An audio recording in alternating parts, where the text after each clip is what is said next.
Hello. Just enjoying my morning and checking out the beauty of the nature around here. I love these pine trees, these trees of mystery, as Jesus refers to them in the Gnostic Gospels. It's a shame we cut them down and drag them in our house instead of let them grow, but at least we're keeping the spirit alive so we can have a chance to remember this knowledge. But fractals, it's such a beautiful thing. When you look at a pine tree like this, you really, or any of these trees out here, you kind of get the idea. What I mean by that is how, a lower branch is just mimicking the whole tree, or each branch is trying to mimic the whole tree itself.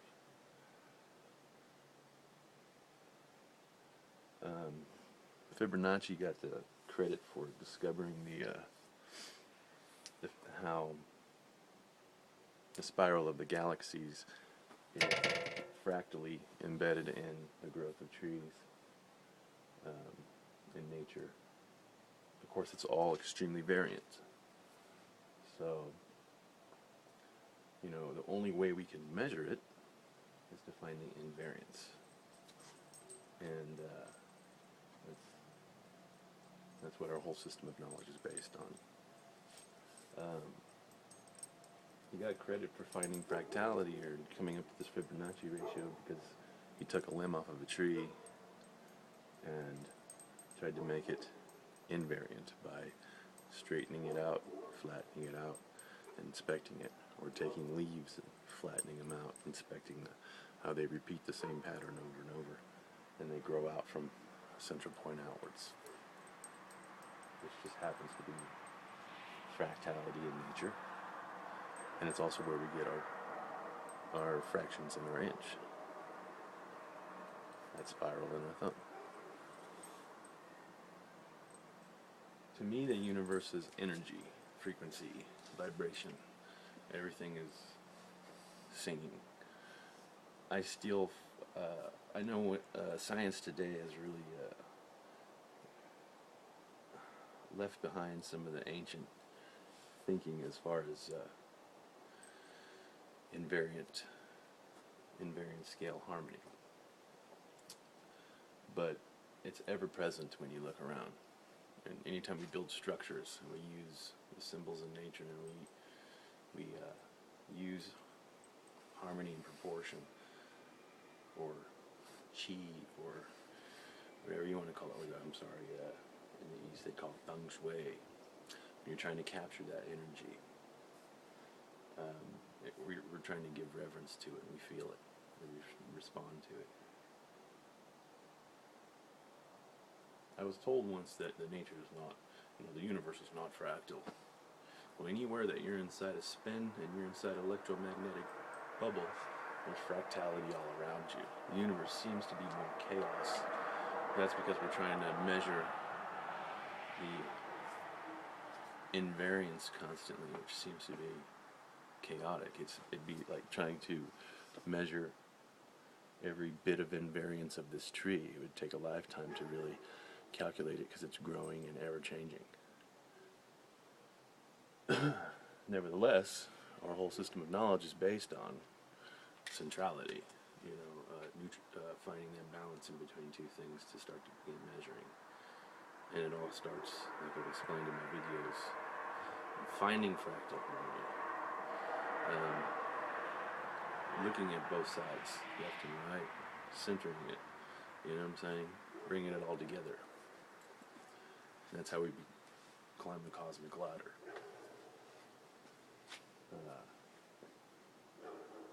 I love talking about this stuff.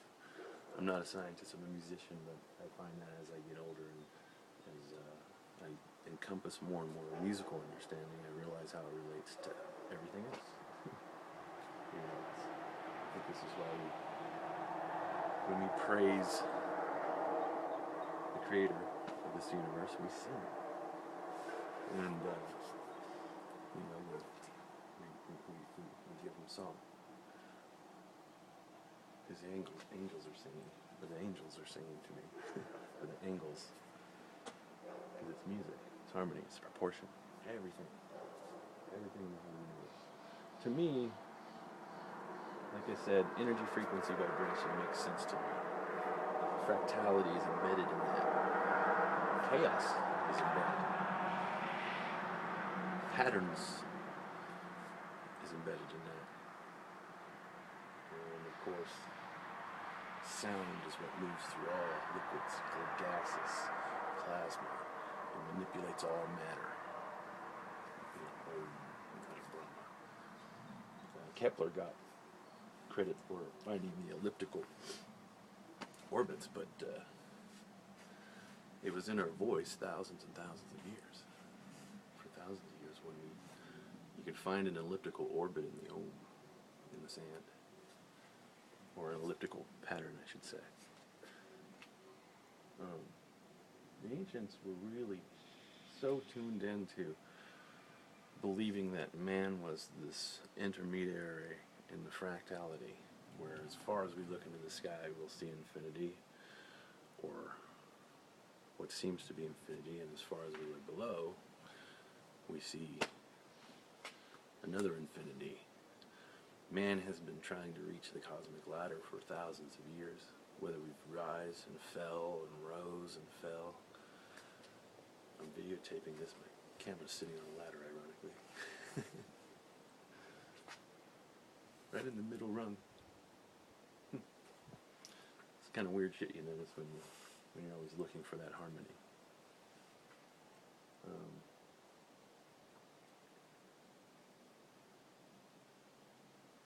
So it's like as we climb that cosmic ladder up, looking in space with our telescopes and, finding that sound pumping out from the center of the universe, or we're smashing atoms and smashing subatomic particles to find that littlest, tiniest little God particle, or what they're looking for. I don't think you're going to find the reality of both until you look right in the center. And it's our hearts. You know what I'm saying? As far as our understanding of time and space, and our calculations of time and space, and our measurements of time and space, it's here, and it's here, and it's here. you know what I'm saying? If you know yourself. Philosophers still see man as the middle ground in this universe as we look in and out. But a lot of modern science has ditched that theory. But we still measure everything in the universe based on this.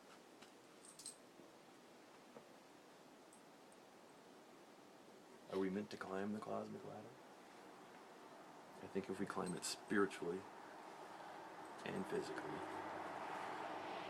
we learn that knowledge comes with love, and love comes with knowledge. And fear, knowledge, here's the scary thing about knowledge. When you learn with fear, it turns into darkness. When you learn with love, it turns into light. That's what I believe. None of us are perfect. We can't be, because we live in a variant fractal reality. We can never see all the light, or feel all the sound, or hear all the sound, because we'd probably explode. We can never take it all in completely. Our minds cannot grasp in this little tiny fractality all of nature, but we can look backwards. Let's give you an example.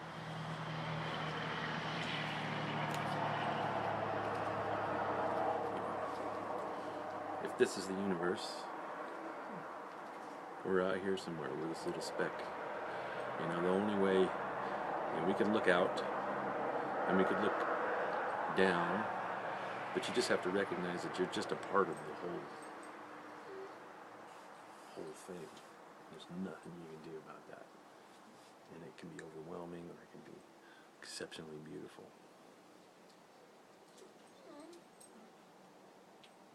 Just like I expressed how, humans vary in size from 2 feet tall to 8 feet tall. Look at these trees around you. You have the biggest branches on the bottom. Sometimes they have the shortest lives, but they capture a lot of light, and they support the rest of the tree. And then there's that little tiny branch at the top. That little tiny fractal that gets all the light up there.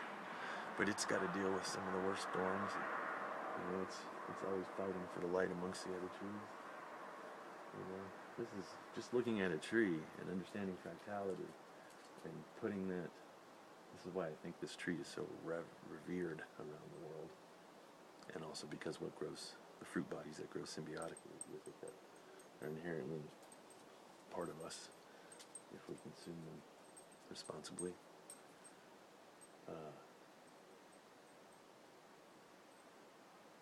It's just the perfect expression of fractality, variant fractality, and the beauty of how it's all interconnected. But you can measure it and we find the invariance, just like we do when we put our heart in our hands at the center of the universe and we measure out and in. I don't know. So pretty out here. And of course, I'm all by myself, so I got a lot of time to think, so I better cut this short or I'll take forever to upload. Have a good day. Be blessed.